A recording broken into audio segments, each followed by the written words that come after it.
están acá. Algunos arrancamos dando clase 8 de la mañana, así que es un día muy largo. Trataré de ser breve. Lo que quiero traer acá, no sé si a debate después o por lo menos a consideración, es este tema del derecho a la ciudad. Cuando se hizo la apertura, veíamos ahí en los carteles que se hablaba de un mundo con un 55% de gente viviendo en ciudades. Si lo trasladamos a Latinoamérica, vamos a encontrarnos que es la región más urbanizada del planeta, casi el 75%. Pero eso tenemos que agregarle que además el último censo nuestro dice que en Argentina el 92% de la gente vive en ciudades.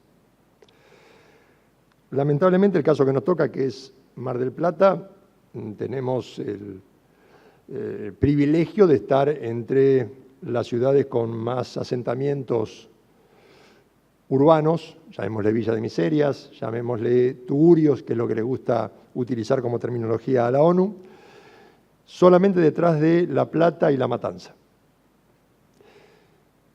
Este panorama de ver ciudades con villas miserias permanentemente, llamémosle Villa Miseria, llamémosle Chabola, llamémosle favelas, el nombre que le querramos dar, porque justamente no es un fenómeno local, no es un fenómeno argentino, es un fenómeno mundial. Ese fenómeno mundial se explica diciéndonos, bueno, la ciudad está en crisis.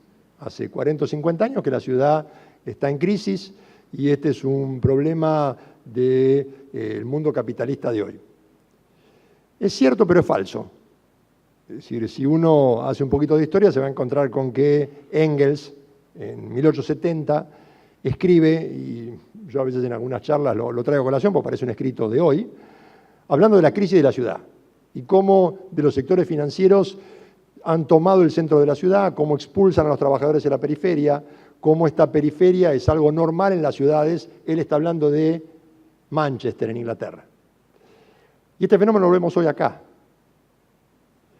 Lógicamente, este fenómeno que describían hace un siglo y medio se ha agudizado, sobre todo a partir de 1970, a partir de la irrupción de este modelo que hoy llamamos neoliberal, prefiero hablar de neoconservador, que se impuso como modelo hegemónico.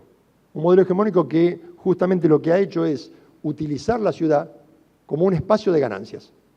La ciudad, que era una obra, en una época se decía, el aire de la ciudad me hace libre, porque es donde la persona va a realizarse, donde la persona va a vivir en sociedad, donde obtiene un mejor nivel o mejor calidad de vida. Eso ha quedado para unos pocos. Y la ciudad se ha transformado toda en una mercancía. El modelo neoliberal lo que ha hecho es transformar a la ciudad como un espacio para sus negocios. Dejó de ser una obra y hoy es una mercancía. Y vemos este fenómeno que muchos describen como una ciudad dual, una ciudad excluyente, una ciudad en la cual tenemos grandes shoppings, barrios privados, lugares donde está todo el lujo y la riqueza y la producción, y al lado, gente que vive en condiciones inimaginables. Condiciones que uno no las podría desear ni para el peor enemigo. Y eso está en la misma ciudad, pegado, al lado. En 1960, el pensador francés Henri Lefebvre empieza a acuñar este concepto que traigo a discusión, que es la idea del derecho a la ciudad. Él lo plantea diciendo: el derecho a la ciudad es el derecho que tenemos todos y todas de construir el espacio en que queremos vivir, de poder hacer un espacio en el cual disfrutar de los derechos que tenemos todos como seres humanos. Esto es una lucha, y él lo planteaba ese espacio como el espacio de la lucha de clases, un concepto que estaba todavía de moda en aquel momento y hoy parece ha desaparecido. Sin embargo, vamos a encontrar muchos pensadores que todavía creen que la lucha de clases existe y que esa supuesta igualdad de clases está solo en algunos dibujos o discursos. Entonces, bajo ese concepto lo que él dice es: el espacio, la ciudad se produce, la ciudad se hace. Cada modo de producción, cada época hace el espacio de acuerdo a sus necesidades. Y el capitalismo hace el espacio de acuerdo a sus necesidades. Y cuando construye espacio, estamos diciendo que está construyendo justicia. La justicia se hace en cada lugar. ¿Y quién hace la justicia? la hacen los sectores dominantes. ¿Quién hace la ciudad? ¿Quién es el dueño del derecho a la ciudad? Ese es el otro problema que se plantea. Cuando estamos hablando de qué es el derecho a la ciudad, entendemos toda una serie de derechos. Por eso hablamos del derecho a la ciudad como un viejo derecho y al mismo tiempo un nuevo derecho. Es un viejo derecho porque hablar del derecho a la ciudad es hablar del derecho a la vivienda, del derecho a la salud, del derecho al medio ambiente. Es decir, de una serie de derechos que si vamos a las normas internacionales, estamos hablando de los derechos civiles y políticos y lo que se conoce como los derechos económicos, sociales, culturales y ambientales, que están reconocidos, que la justicia está obligada a proveer a todos, que nosotros los tenemos constitucionalmente establecidos. No tenemos en nuestra Constitución nada que diga el derecho a la ciudad, como sí la tienen constituciones latinoamericanas más avanzadas, como puede ser la Constitución de Brasil, que expresamente trata el derecho a la ciudad, lo incluye y le dedica un estatuto especial, Colombia y últimamente México, que la ha incluido. Por eso es un derecho viejo, reconocido, porque es un derecho humano y como tal todo Estado está obligado a proteger, promover, pero al mismo tiempo se encuentra con un problema. ¿Cómo lo hacemos exigible? Y acá vienen los factores de poder, lo que varios designaron acá, lo que Yamila muy bien relató recién. La justicia está en condiciones de decirle a una persona, acá tiene su vivienda digna que me está pidiendo. A los vecinos que van a reclamar por el barrio que no tienen calles, que no tienen asfalto, la justicia inmediatamente actúa y le dice, acá ordeno que lo hagan. A veces no puede, a veces dice, no tengo el poder económico para resolverlo, o a veces está presionada por los factores de poder que están dominando y que le dicen, busque alguna excusa pero no lo dé. Algunos ni siquiera saben que este derecho efectivamente existe. Pero al mismo tiempo que es un viejo derecho, es un nuevo derecho por el cual tenemos que pelear. Y es un nuevo derecho porque no es la simple adición de toda esta serie de derechos que es interminable, porque estamos hablando que el derecho a la ciudad implica la suma de todos los derechos humanos que conocemos, sino que es algo superior. Es esta posibilidad que tienen los seres humanos, los habitantes de la ciudad, de convertirse en ciudadanos y de hacer su propia ciudad, de decidir ellos cómo hacer la ciudad. Lo cual genera otro problema. Si todos y todas somos los que tenemos el derecho a hacer la ciudad, ¿qué diferencia hay entre el habitante de la villa, el excluido y el promotor inmobiliario, el dueño de la empresa? ¿No tienen el mismo derecho? ¿Sí o no? Y si es así, ¿por qué voy a elegir a los excluidos frente a los otros para que decidan? Bueno, el problema es la función del derecho.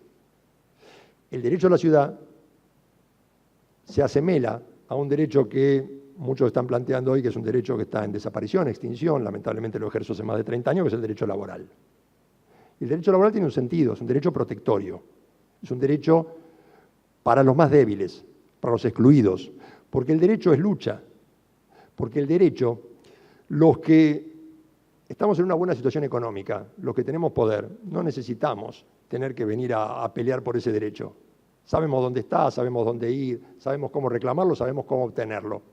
El problema son los excluidos, los que ni siquiera saben que tienen ese derecho, los que cuando desde la facultad uno hace tareas de extensión y hace esta tarea de buscar educar en los barrios y le dice, la vivienda digna es un derecho, está constitucional. ¿Ah, sí?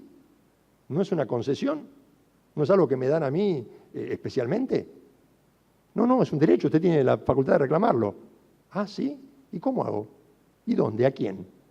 Entonces, el derecho a la ciudad se convierte en el derecho de los que no tienen, en el derecho de los excluidos, de los que tienen que luchar por cambiar esa ciudad, por construir esa ciudad.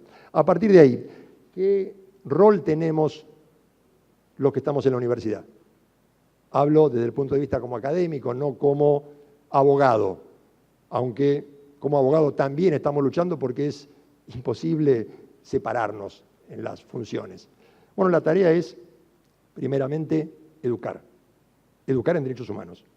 Educar que esto que en el 2007 fue reconocido expresamente por una Declaración Universal de los Derechos Humanos Emergentes, es un nuevo derecho que, si bien en muchas constituciones no aparece, indirectamente los derechos que lo componen sí son exigibles. A partir de ahí, nuestra obligación es educar. ¿Y educar a quién? Educar a todos y todas. En primer lugar, educar a los excluidos, educar a aquellos que no saben que cuentan con esos derechos, pero también tenemos la obligación de educar a los operadores judiciales, y me incluyo entre ellos. ¿Por qué? Porque los operadores judiciales tienen que conocer que estos son derechos exigibles, que son derechos que no existe la posibilidad de demorar en su otorgamiento, porque implican la vida diaria, porque implican la posibilidad de comer, de alimentarse, de vivir en un ambiente sano. ¿Es una utopía? Algunos pueden considerar, sí, esto es utópico. El derecho a la ciudad se va a dar en otro modo de producción. En el capitalismo es imposible. Yo creo que tenemos que luchar diariamente por eso, que es una utopía realizable, porque el modelo neoliberal que impera y que domina hoy, esa es una utopía. Ese es un modelo que nos está diciendo, no hay problema, déjenlo en manos del mercado, que el Estado se vaya, que todo va a salir bien, que vamos a vivir en riqueza y va a haber dinero para todos y todos vamos a vivir felices. Y llevamos 50 años con eso y está muy lejos de ser una realidad. Lo que ha llevado es agudización de la pobreza, de la exclusión, de millones de personas que quedan fuera del circuito. Ya no son pobres, son excluidos, no participan. Y dijeron hace un rato, ojo con esto, porque cuando apareció el estado de bienestar, no fue una concesión para los de abajo, fue una defensa de los de arriba. O ofrecemos algo más y te damos un poco más de igualdad, o en cualquier momento va a venir la revolución. En cualquier momento nos van a venir a comer. Entonces, los barrios privados surgieron para eso. Protejámonos de los otros, de esos, que ya no prefiero ni nombrarlos. Esta es la idea. Entonces, tenemos que luchar por eso. A partir de ahí, educar en derechos humanos, educar en la importancia del derecho a la ciudad es básica, pero no queda ahí. Hay que luchar por ese derecho y hay que luchar permanentemente. ¿Y cómo se lucha por eso? Se lucha todos los días. La protesta social, manifestaciones, actuación a través de los medios de comunicación. Todo es válido, menos obviamente el uso de la violencia. Todo es válido para poder crear conciencia social de la necesidad de dar satisfacción a estos derechos. Esta es otra de las tareas. Y otra propuesta en la que venimos trabajando desde el ámbito de la universidad es el litigio estratégico en derechos humanos. Utilizar esa herramienta, utilizar el derecho. ¿Por qué? Porque hoy nos encontramos con que muchas organizaciones, muchas agrupaciones de mujeres, de adultos mayores, de inmigrantes, utilizan el lenguaje de los derechos para sus reclamos. El lenguaje de los derechos es un lenguaje útil. Tenemos que saber utilizarlo. El litigio estratégico en derechos humanos es una vía para poder llevar adelante, que nos permite, a partir de sobre todo de la reforma del 94, poder ir a reclamar por esto que estamos hablando, derecho a la ciudad. Algunos le llaman, voy a reclamar por la urbanización de tal barrio o tal villa. Eso es hacer ciudad. Si hacemos ciudad, estamos haciendo justicia. Entonces, para cerrar y que no me digan que me excedí de tiempo, yo creo que tenemos que pelear por esto que nos gusta llamar una utopía posible, una utopía realizable. No es fácil, exige lucha, pero creo que es una lucha que vale la pena dar. Gracias.